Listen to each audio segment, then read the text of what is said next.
All right, take two. This time we're going to get it right. Hello everyone. Happy World Hijab Day. Thank you all so much for joining me. My name is Simal Ali. I'm a second year student here at the Touro College of Osteopathic Medicine. So today we have a lot to talk about and some time to even make up, so I'm definitely going to jump right into it. So we're going to start off by talking about what is a hijab.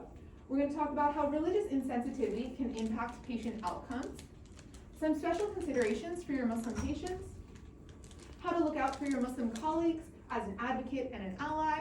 I hope to leave some time at the end for questions, and we do have some hijabs for you to try on today if you're interested. So let's get into it. So what is the hijab and who wears one? So the Islamic definition of the hijab is actually the act and the behavior of dressing and behaving modestly.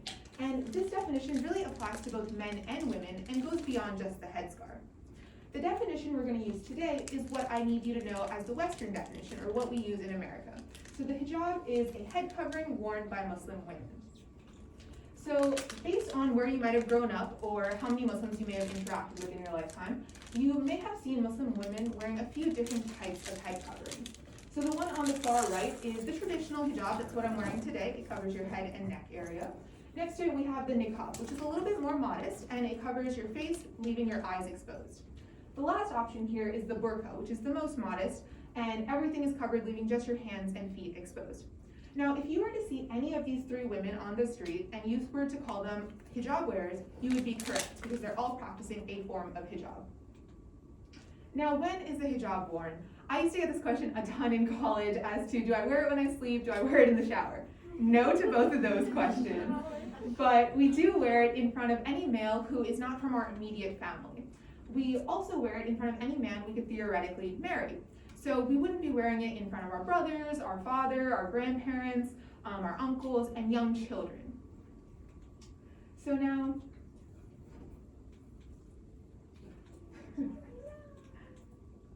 all right, so now why should we care? Why are we having this conversation at all? So the big thing is that there's about 3 to 4 million Muslims in the United States, and this number continues to grow every single year.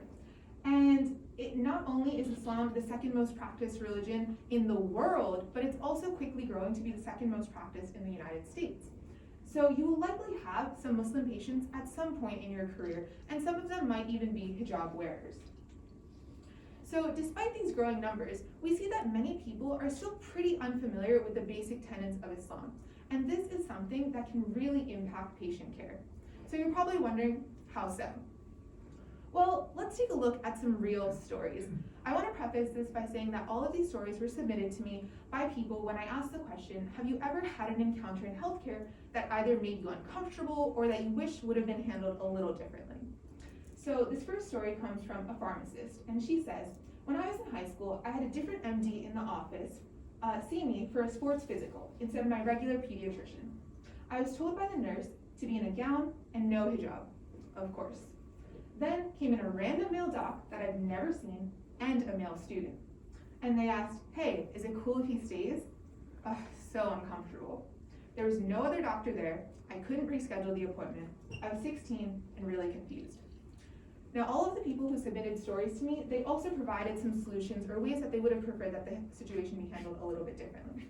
So this person suggested that in non-urgent situations, it would be really nice if patients were at least given the option to ask for a doctor of their preferred gender if one is available. Also in non-urgent situations, it would be really nice if they were asked if they're comfortable having a student observe. And I know that sounds like common sense and we think that probably happens, but trust me, it doesn't happen as often as you think. Now let's say we're in an urgent situation and this patient needs like surgery or something like that. They need immediate care. If no doctor of the preferred gender is available, it's okay. Islam makes things easy for us. There is wiggle room, and I'm sure your patients will be understanding of that. But when we have the option, we should use it. Now the lesson in this story is that really this shouldn't have been an issue for a regular basic physical exam. I also asked this person a follow-up question. Are male providers a source of discomfort? And she said, no, male providers are not a source of discomfort, but the situation itself can be uncomfortable, especially when it's unexpected and avoidable. She also went on to say, I think if it's not a necessity, I don't really feel like removing clothes for healthcare providers if I don't think it's necessary. And we're going to talk a little bit more about this later on. I'll take a deeper dive. But I just want you to put this in the back of your minds, how it can feel for someone who dresses pretty modestly, is covered all the time, to then be placed inside of a gown, which is paper thin, literally next to nothing coverage, right? In front of two males that she's never met before. It's pretty uncomfortable, regardless of your religion, probably. Now, this next story comes from a medical student. She says, I get the feeling that I'm either looked at as foreign or other because of my headscarf. I really felt the difference this winter when I went on vacation where I wore beanies with no traditional headscarf. I suddenly became ethnically ambiguous, and my brother even noted how we could just walk around without being stared at. The student then went on to provide some advice for providers. She said, I like it when a provider lets me know what I will have to do and allows me to do the uncovering, whether that's exposing my neck, my abdomen, my chest. I don't like it when a provider assumes that I don't understand what's going on and withholds information. I once had a provider walk me to checkout and tell the receptionist that English was difficult for me. I was too shocked and embarrassed to even respond. I guess what I'm trying to say is, even if you think that a patient may not understand a lot, it's your job to make it understandable for them, right? And rather than decide what or what not to tell them. I also just wanted to make a comment that I know this person personally, and she does not even have an accent. She is fluent in English, so it just blows my mind that this provider was able to come to that conclusion after a whole patient encounter. But that's just something to think about. This next story comes from a college student. She says, on several occasions, male doctors have asked my mother to take off her hijab for them to examine her. My mom is a non-English speaking patient, so for her, she feels if she declines, she won't be seen. So she complies out of fear. I think if hospital staff knew more about the concept of hijab, then they would make sure to go out of their way to accommodate as best as they can. Now, this next story comes from actually a plastic surgery resident, and he's a male. And he said, when we round early in the morning, sometimes female patients don't have a chance to put their hijab back on before we burst into the room. Now, his solution is very easy, and his suggestion is, it's a good idea to actually pause before going in. Again, I know this sounds simple, but I've been a patient many times where, you're waiting for the doctor to come in, you're in the examination room, and they knock, but they come in immediately. It's like a knock and they're already in the door, right? They didn't wait for you to say come in, right? So you can imagine if someone's, especially in a hospital bed, they're probably just in a gown, don't have their scarf on, just give them a second to make themselves feel like they look decent. And again, honestly, this applies to anyone, I think. Some additional advice I have for you male doctors in the room is just make it a habit to maybe stop by the nursing station and just ask them if there's a patient on the floor who wears a hijab. And this way you're a little bit aware of it, and as you're approaching that room, hey, I know this person wears a hijab, let me just be a little careful. And another option is to put up some signage, right? And it's as simple as putting a note on the door that says, hey, patient wears a hijab, please knock before entering. And this isn't just helping you, but this is something that all of the providers on the floor will then be aware of, and they'll be appreciative of it as well.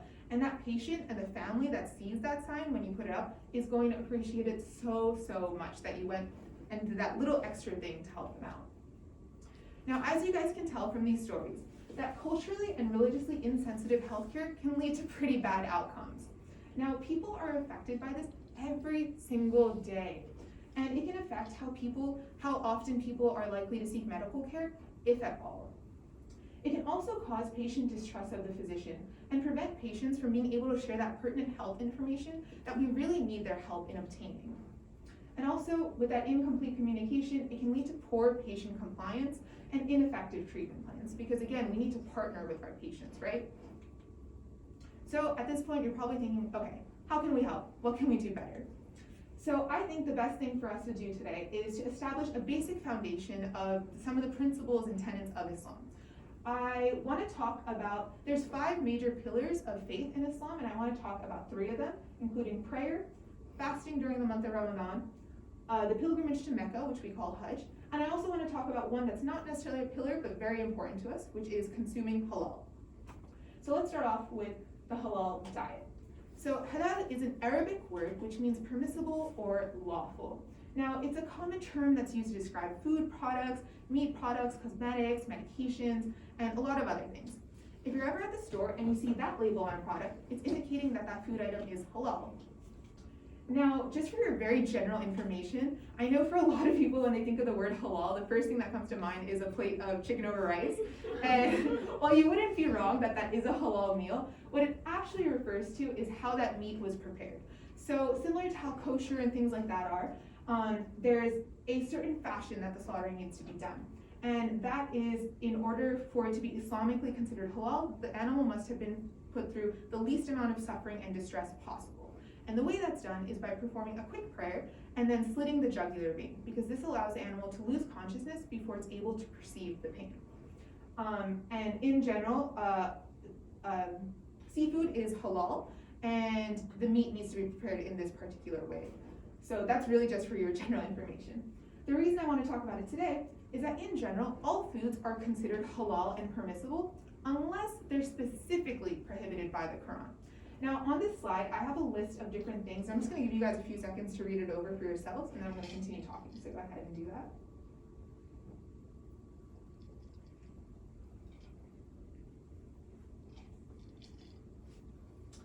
All right, so on the upper left, you can see that I've highlighted a few specific things that I really want you guys to walk away with today. So these are 3 ingredients that your Muslim patients are going to want to avoid because they're prohibited by the Quran. So you need to note that Muslims do not consume alcoholic drinks or any other intoxicants that can alter your state of mind. Number 2 is any sort of pork-derived product. And number 3 is gelatin. So those are the 3 things I really want you to walk away with today, right? Muslims do not consume alcohol, pork, or gelatin.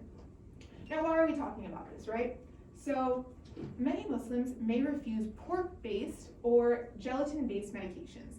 And you're probably thinking to yourself, I've never heard of bacon-flavored medication, so what are you talking about?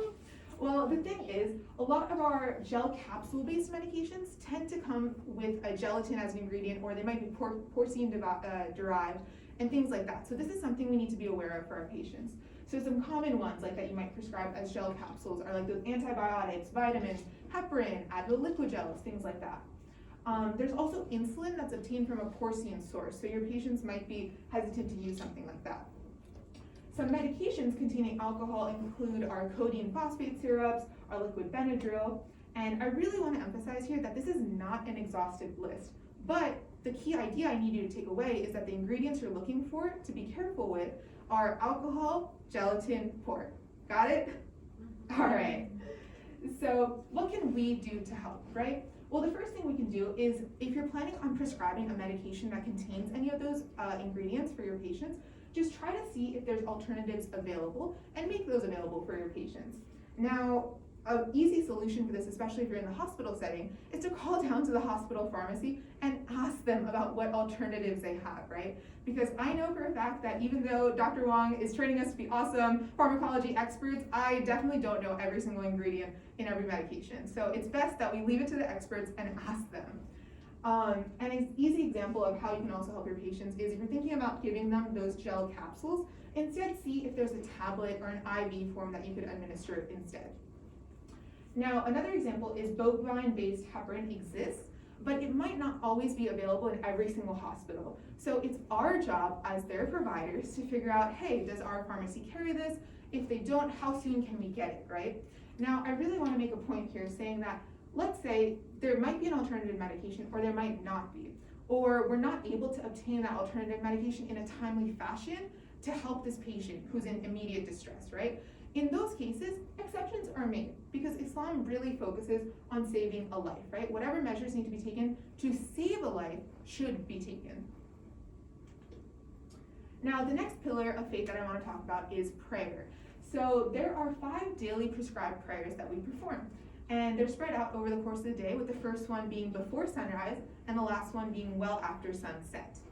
So I think it's really important that all providers are familiar with some of those basic movements that we perform in our prayer, because we are not sedentary during it. We are standing, we're bowing, we're putting our head on the ground, we're prostrating, we're sitting on our knees. And as you guys can see from this picture, that our arms are bent a certain way, our hips are flexed a certain way, we're putting pressure on those knees. And the reason we need to consider this is because when our patients are going through recovery from something especially, right? So let's say you have a patient who might have really bad arthritis, or they just got a total joint replacement, or they might have just had surgery and you want them to be a little bit more careful with themselves, right? And you saw the movements in the prayer. They're not necessarily the easiest things to do if you had any of those things done recently. So something that we need to really remember is you need to clearly advise and inform your patients that you are concerned that there are movements in their prayer that you would like them to be careful performing, or avoid and modify as necessary. And an example here I have is this gentleman. He's an older gentleman, and while the rest of the people are prostrating their heads on the ground, he's sitting in the chair and achieving the same thing, and that's totally okay. The reason I want you guys to not assume that your patients know not to do those things is because, like I said, prayer is a pillar of our faith. It's sacred to us, it's mandatory, and we want to do it. So our job as providers is not to stop them, but rather to figure out how can they still continue to do what they love, what they want to do, but in a more modified way that also is in line with their healing, right? Because we want them to heal, but we also want them to practice their lifestyle. So an example, like I said, is sitting on the chair while recovering from surgery, or whatever else you might need to do. So the next portion I want to talk about is respecting modesty. Now, these are honestly considerations that I suggest we take for all of our patients, hijab wearing or not, Muslim or not. I think they're all relevant.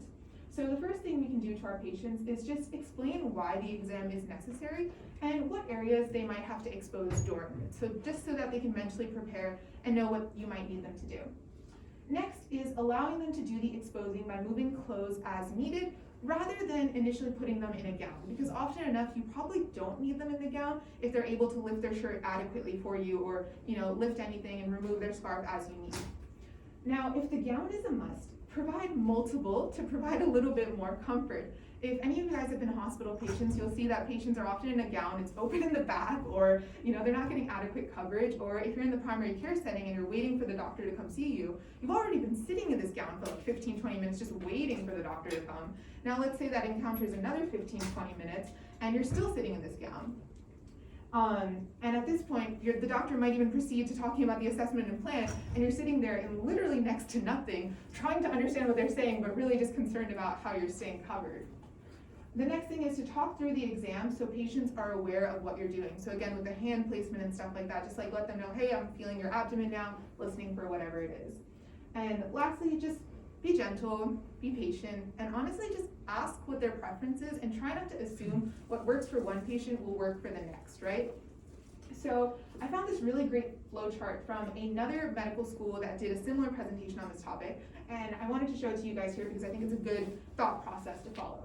So when a patient comes in, ask the patient if they would prefer for a physician of the same gender or a chaperone to be present. And you're going to want to ask both your male and female patients this. Next, explain what you need to examine and how much of their body will need to be exposed.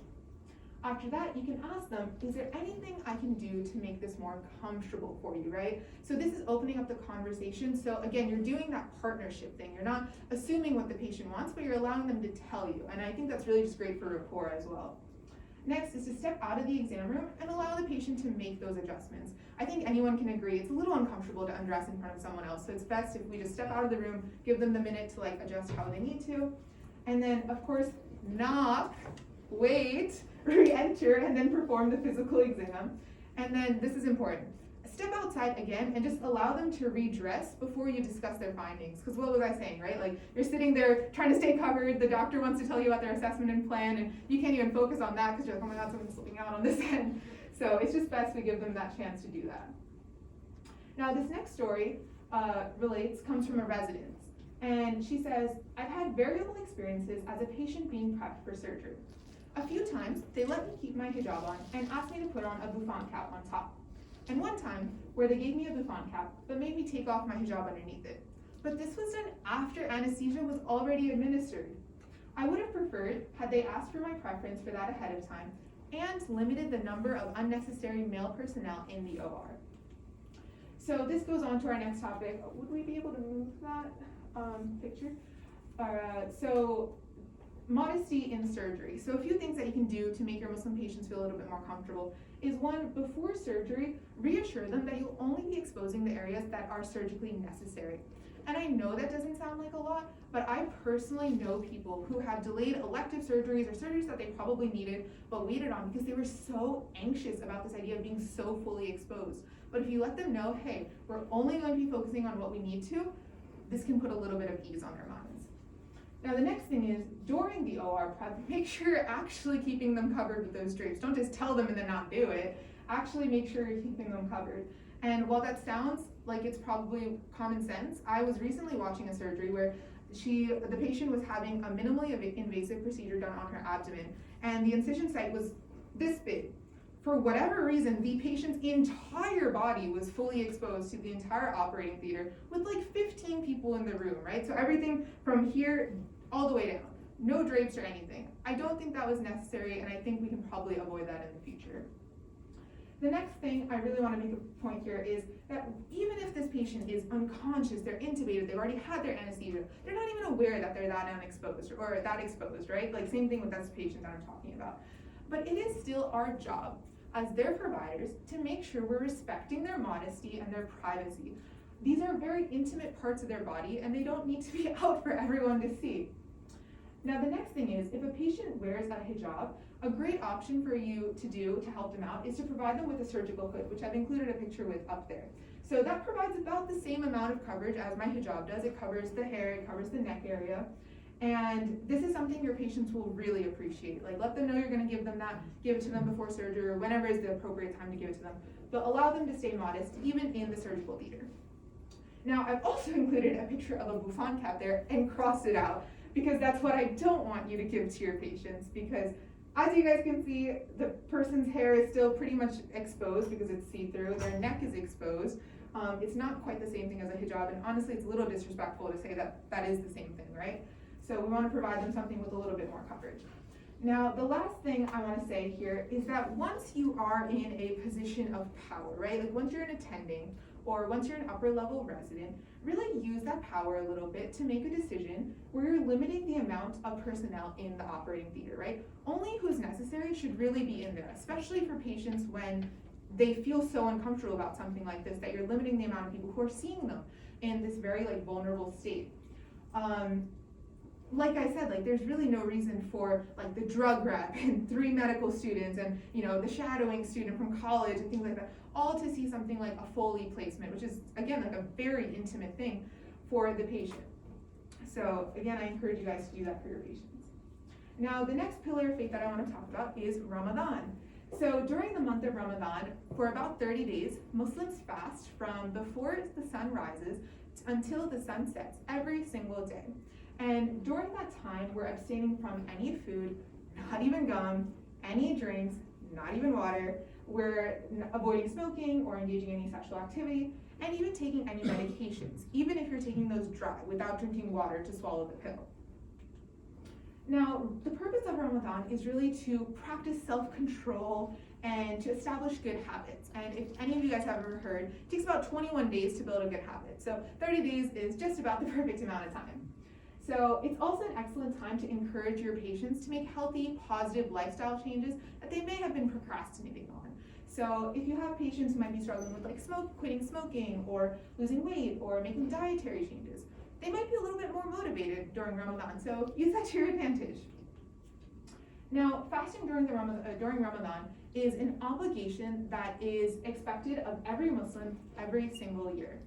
But there are some people who are excluded from this or excused from fasting. Now, those include those who are ill, those who are pregnant or nursing, those who are menstruating, traveling, very young kids, especially those under puberty age, and the very elderly. Now, some reasons that could be so what defines ill in the context of being excused from fasting, right? So this is a great question. Is it a headache or is it stage 4 cancer? And if you're asking yourself that right now, that's a great question, because honestly, it's a little bit subjective.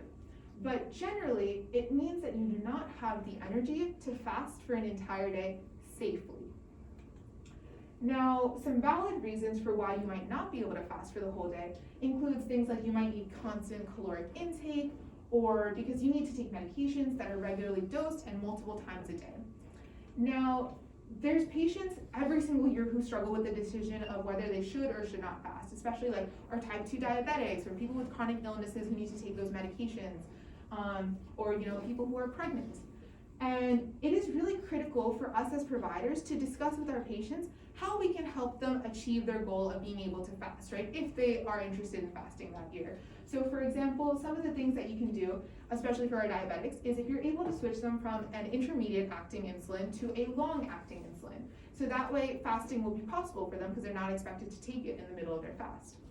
Another thing you can do is allowing the medication timetable to be changed a little bit. So that way they're taking it either when their fast begins, so at the very beginning of the day, and when they open their fast at the very end of the day, instead of anything during the middle. So this is really critical that you at least offer these options to your patients, that you're aware of that you can make those changes for them. And again, I highlight the if because this is if you can modify, right? Some patients might not be able to safely modify their treatments, and we don't want to put them at risk for that. Now, the next pillar of faith I want to talk about is Hajj. So Hajj is the pilgrimage to Mecca in Saudi Arabia that every Muslim is expected to perform at least once in their lifetime. Now, Hajj is the largest mass gathering on event that I'm aware of.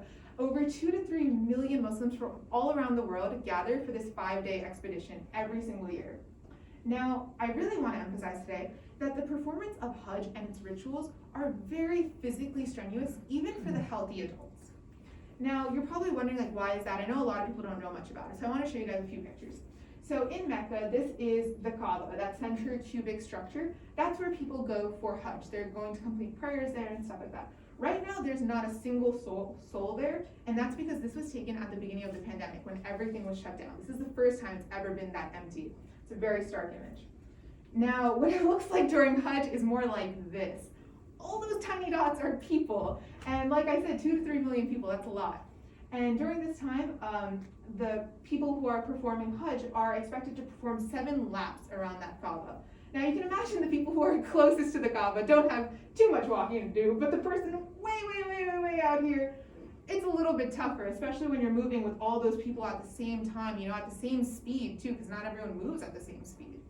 Now I want to show you guys another picture that this is also what Hajj looks like, and all the people out way over here are also people who are praying and engaging. So again, there's a lot of people there. It's a very exciting time for people, but there's a lot of other rituals associated with Hajj as well. So that was in Mecca where the Kaaba is. Some other things that they do is they go and spend one night camping in Tent City. And as you guys can see, there's like thousands of tents here. And for someone who's probably never gone camping or stayed in a tent, it can be physically strenuous. It's a little tough. I will say that these are air conditioned, they're kind of nice, but still, it's a little tough, And then another thing that they do is gathering on Mount Arafat. So, you don't necessarily have to climb to the top of the peak, but a lot of people who are really excited, they're feeling really spiritual. They're like, I'm gonna get to the top, I'm gonna be like real close and like make my prayers up there, So it's physically strenuous because you're walking on that rough terrain. So with Hajj, the physical stressors include one, it's a desert condition, right? You're in Mecca, it's hot, it's humid, you're getting a lot more sun exposure. I'm sure all of us are like vitamin D deficient, so it's a lot more than usual. You're thirsty, you're hungry from walking so much and doing all those rituals, you're fatigued, you're jet lagged. There's clearly overcrowding. I don't think I need to emphasize that anymore. The rough terrain, and of course communicable diseases. When there's that many people, bound to have some respiratory infections and things like that. So the reason we're talking about this today is because when our patients tell us like, hey doc, I'm preparing to go to Hajj later this year. Can you let me know if I'm ready for it? What that means for us is we're evaluating whether they have the physical endurance to be able to perform this expedition, right? So whether it's patients with or without health conditions, really. So for example, our patients with cardiac diseases need to be cautioned that some of those physical stressors might precipitate ischemia for them. So you really need to advise them like, hey, the things that you're going to do, I know they're a little tough, so make sure you take it easy, listen to your body, respond to what it's telling you, and take it easy as you need to. Some other things are they might need to get some necessary vaccines. I don't know if you guys remember this from micro, but one of the reasons you get the meningitis vaccine is if the person is going to Hajj. Also the influenza vaccine, Hep B and C, and yellow fever if they're from an endemic country. Now, you also want to encourage them to travel with sufficient medications for their chronic illnesses, because honestly, what could be worse than being in the middle of this 5-day expedition in a foreign country and not having the meds that you need? And also, you're gonna wanna provide them with a detailed medical report that they can carry with them in the case that they fall ill and they need to get healthcare in this foreign country. Now, this next segment that I wanna talk about is systemic issues that can undermine Muslim patients from receiving optimal care. And you guys may or may not have heard some of these in the past, but some common ones or misconceptions that you may have heard are, "Ooh, I heard you have to obtain her husband's permission," or "most of them don't speak English," or "don't make eye contact, that's rude in their culture." Now, the one that we see the most in healthcare is that Muslim women or older Muslim patients do not have the autonomy to make decisions regarding their health. And at this point, clinicians think that they should address the male figure in the room to talk about any clinical decisions that are being made for this person because she's not able to make them independently. And I have a huge word plastered across the top, which is this is a misconception. It's false, right? So you would treat your Muslim patients the same that you would any other patient. Our own lack of understanding and our tendency to stereotype and think about those biases as being true can really put our patients at a disadvantage, right? Because it can lead to situations where a perfectly full capacity person with full understanding is not even spoken to or looked at in the eye, and instead her husband or her father or her young 14-year-old son is spoken to about her clinical decisions because that's what the clinician thinks that they're supposed to be doing. So again, that just really goes back to not making those assumptions. And as providers, it's our duty to not only provide the best care for our patients, but also to try to understand what they want and how they want their care to proceed, right? And part of that is talking to them directly. So my advice for you is just to be safe. Always approach the conversation where you're engaging directly with the patient, you're making eye contact with the patient, and you're speaking directly to the patient.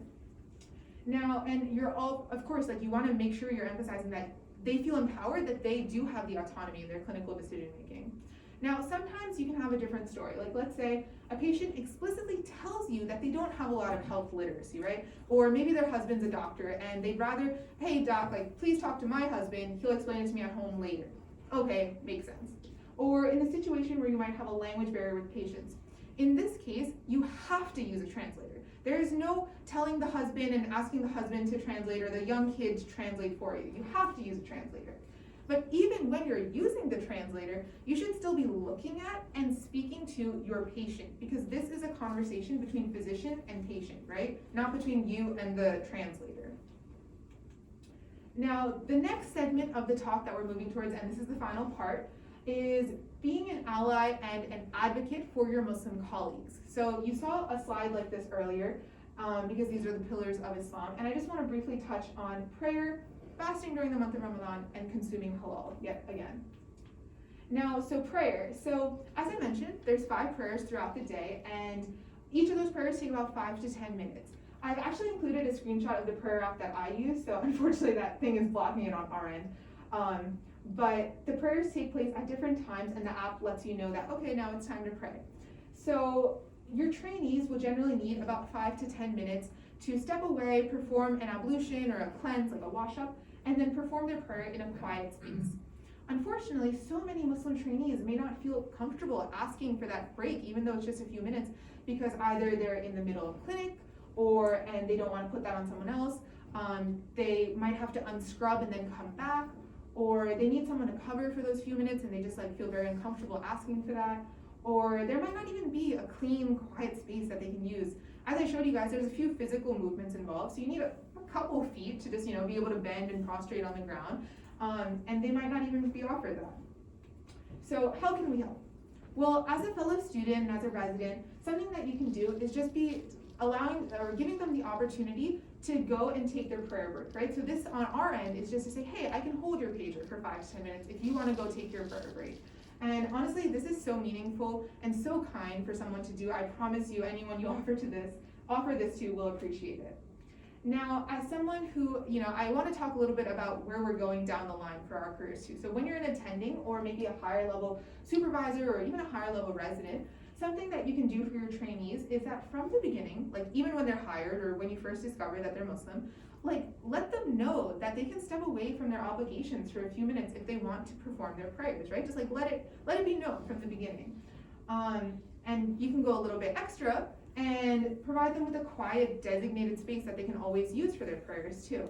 And it doesn't have to be much, right? Like you can just provide them even like an empty, clean closet, an office space that's, can be used as needed, or the attendings lounge, or even a conference room or something like that. If your hospital really doesn't have anything like that, at least show them where the hospital chapel is, right? Now, the next thing we can talk about is Ramadan. So as I said, during this time, Muslims are fasting from food, water, coffee, gum, or anything from mouth from sunrise to sunset. Now, this can be a little tough for our trainees, especially when they're on inpatient services, and honestly, because inpatient services are tough on anyone. You're arriving to the hospital before the sun rises probably, and are probably not leaving until well after the sun sets, maybe 8 or 9 o'clock.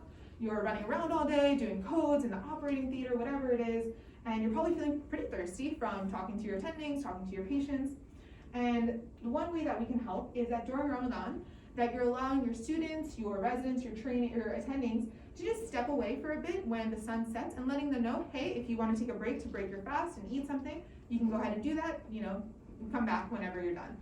10-15 minutes, that's really all they need to break their fast and eat something and perform their prayer, right? And during that time, we can help by holding their pager or just covering their patients for a few minutes.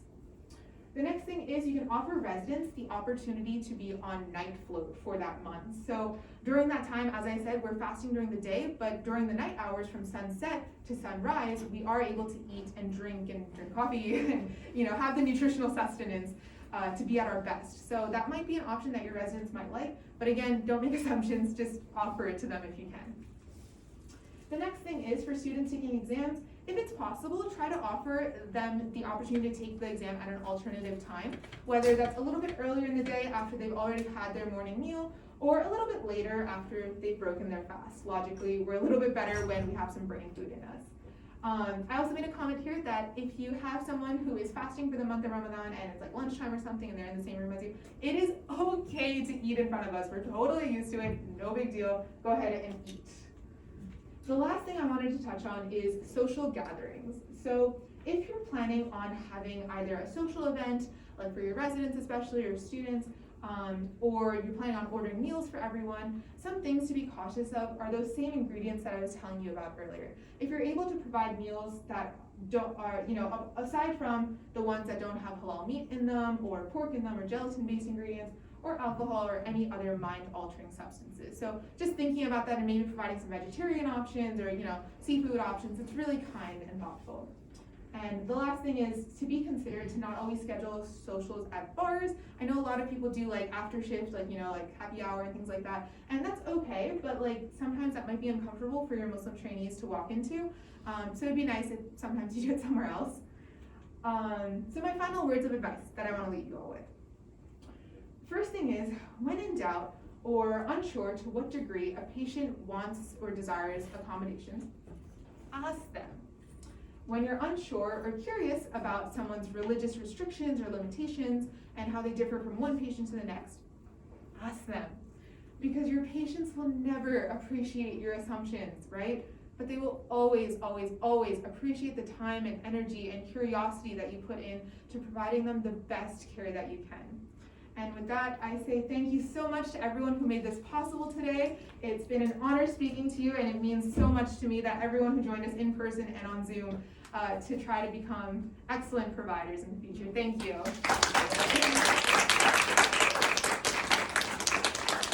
Your references? Yes. Oh, these are questions. Awesome. Okay. So from Dr. Brick, we have, are male providers at risk of being labeled as presumptive or negatively stereotyped if they assume a Muslim patient wears a hijab?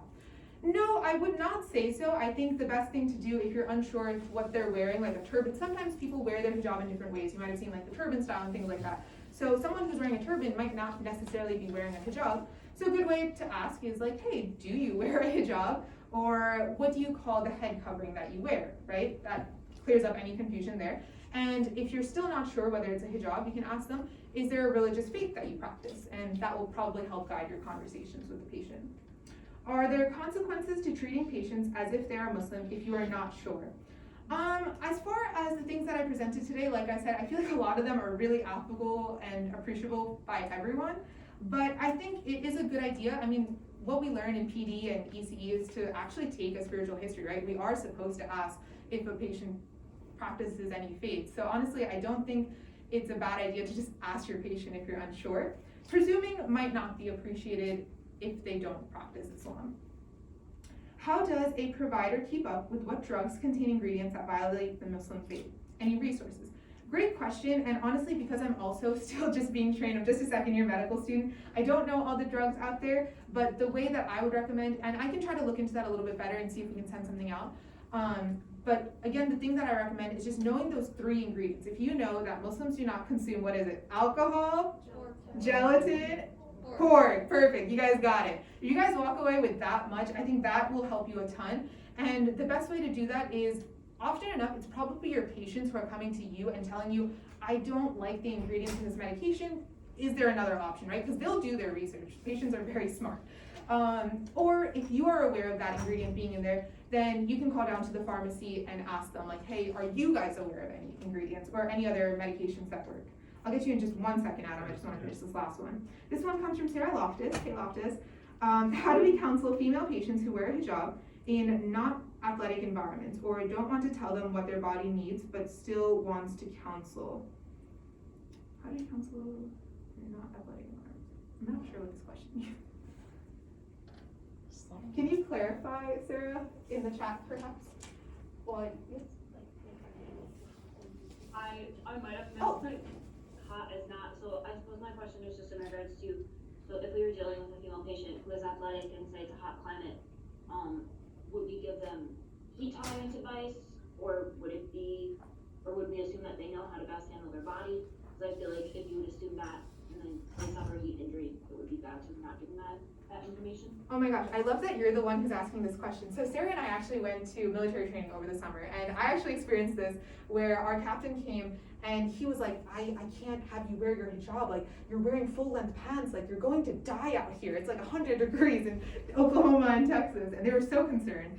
And honestly, the thing that I really respected about the way he approached the question was he expressed he was concerned, right? He wasn't telling me to take off my hijab just because, oh, like it doesn't comply with something, right? He was concerned that I might get injured in some way. So I think it's important, if you're concerned about a heat injury or anything like that, you would want to at least tell them, say, hey, I am concerned that I know that you dress pretty modestly. Are there ways, you can actually ask them, are there ways that you keep yourself cool when it gets really hot, right? Because as a hijabi, I know when it's really, really hot, I'll wear like an Under Armour hijab, which is like, you know, the dry fit material. It's a lot more breathable. It's very ugly, but it's breathable and comfortable. And you know, like we have clothes that we wear that are different from what we wear in the winter time. It's, you know, generally if you've been wearing it for a few years, you kind of figure out what you need to do for yourself to be comfortable. I'm also a crazy person. I wear a lot of black in the summer because I don't like sweat stains, but it also is actually very cooling for me. I don't know if that applies to everyone else. I guess not, but you know, everyone kind of has their own thing. But thanks so much for that question, Sarah, and thank you everyone who's been asking questions online. Yes, Adam. So I just wanted to bring up when I was applying to medical school, I was really lucky and I got to shadow cardiothoracic surgeon in my mother's home country, Malaysia, which is a Muslim majority country. And he was saying that the bioprosthetic heart valves that are used for valve replacements, if they are bioprosthetic, have to be made from bovine tissue, and standard would be from pig tissue. So I bring it up for 2 reasons. First of all, to point out that, you know, surgeons still need to respect halal, but also I guess to ask you, and I don't know whether this is in the scope of this lecture, would an exception be made if somebody needed like emergent, you know, heart surgery and there were no bovine, you know, bioprosthetic valves? Yeah, I love this question. Thanks so much for saying that, Adam. I just want to summarize for anyone who might not have heard you on Zoom. So Adam mentioned that back in Malaysia, he was shadowing a doctor who did valve replacements for hearts, and he learned that Muslim patients need to have transplants with valves that are from a bovine source instead of a porcine source. And his question is that something that can have exceptions if, you know, someone emergently needs the heart transplant? And what was the other part of your comment? Oh, and just that surgeons need to be aware of halal because it also extends to their practices. Right, and that surgeons also need to be just aware of that concept of halal because it also extends to their practices when they're performing surgery. And that's a great question. Yeah, absolutely. Like I said, when it comes to life-saving measures, Islam is all about that. There's actually a verse in the Quran that says, if you are to save one life, you are to save all of mankind. How beautiful is that? Like, the profession of medicine to me is so beautiful because it's literally like any patient we help, it's as if you're helping all of mankind. And that gives me so much serenity just thinking about that. But yeah, absolutely. When situations are serious and the patient needs something immediately, like you take those life-saving measures. Yeah, awesome question. Does anyone else in the audience have a question, or do we have more coming in anywhere? No? No? Awesome. So the last thing I wanted to do was go over, we actually have a perfect amount of time for this. I wanted to go over how to put on a hijab if anyone is interested. So if any of you guys picked up a hijab at the beginning, you guys can go ahead and take that out of its package and we can talk about that a little bit. Yeah, sure. Awesome. So we have Lindsay here. It's over here? Okay, cool. Daniel, you tell me where to stand so they can face it. I think that looks pretty good. Stay on stage. I don't know what I'm doing. Wonderful. Extra, I don't wanna take from somebody.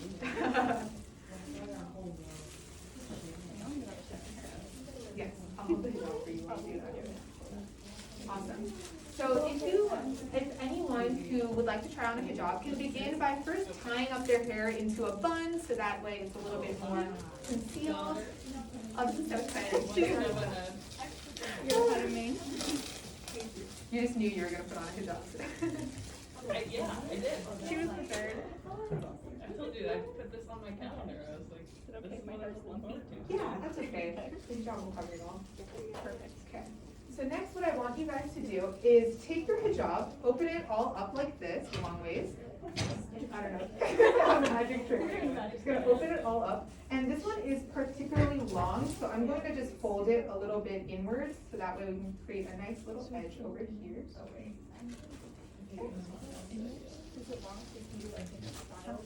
Yeah, usually we make it just one long one, so people can just fold it. So what I've done here, where's the camera? This thing.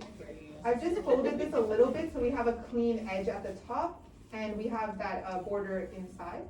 So what I'm going to do now is I'm just going to come behind Lindsay and I'm going to make, go ahead and face the crowd, or are you facing them? I'm facing them. Sorry, I'm still very confused about this camera.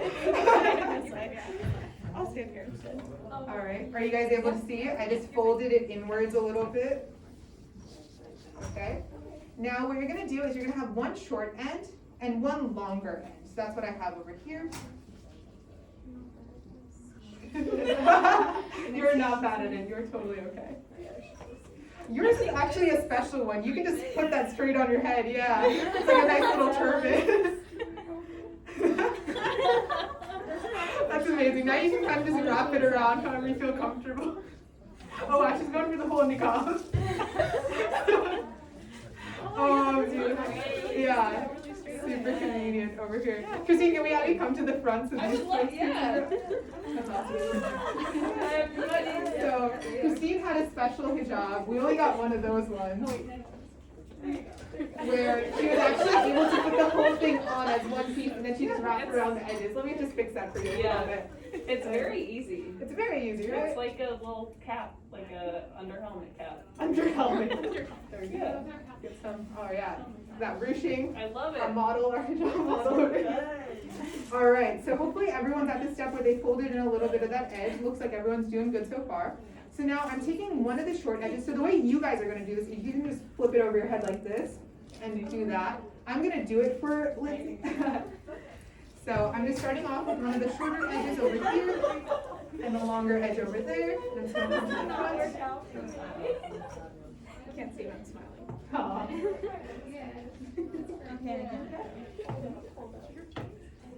So you guys still have this one short end and one long end, so I'm just gonna bring this together. And I had a pin somewhere here. Did I have it? Would you like to? Oh, it's actually, you didn't need one, yeah, yours is a fan. So now, hopefully you guys grabbed one of these pins at the beginning. If you didn't, it's okay, we can probably do this without one. So what I'm going to do is I'm going to open the pin. It's a sharp object, guys, be careful. And you're going to pin it just under your chin. Those two edges, you're just going to pin them together, okay? So we're gonna go ahead and do that here for Lindsay. I like to do mine from underneath just so it doesn't show. Advanced trick over there. Oh, you're fancy.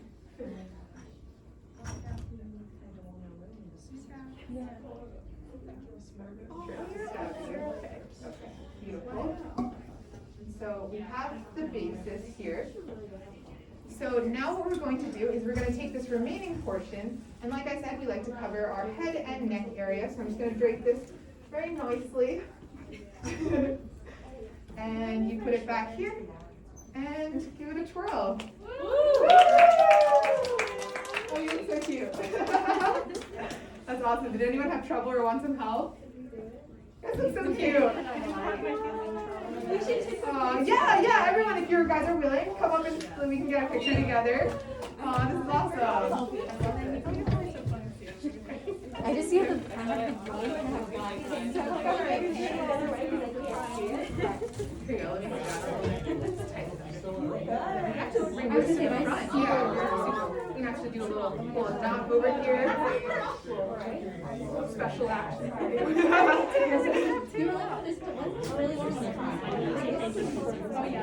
Yes. All right, guys, one final thank you. Thank you so much to everyone who joined us on Zoom today. It truly means a lot to me, and I hope you guys got something out of it. Thank you.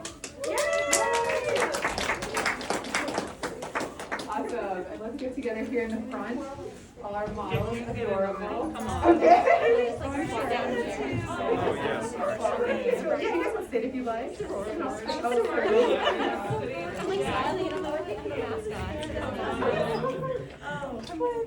Yeah, come sit. So like some people. Oh. I know, right? She tied mine up. Everyone in? All right, awesome.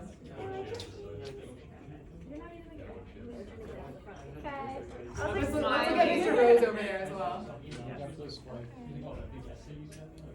Well, I would be asleep. This is so comfy. I know. Yeah. Oh, thank you guys so much for trying it on. You guys look beautiful. And these are for you guys to keep if you like, so you guys are happy to take them. Yeah. Feel free to do whatever you want with them. I thought I automatically she won't recognize me. She'll be like, oh, is that on my I love it. What did you say? That's oh my god, get out of here. You're hilarious. Okay. Thank you. I know, thank you. Thank you. I'm so happy that anyone was able to get anything out of it.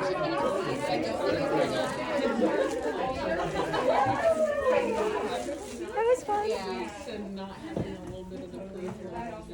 That's the only thing. Very cute. Thank you. Thank you.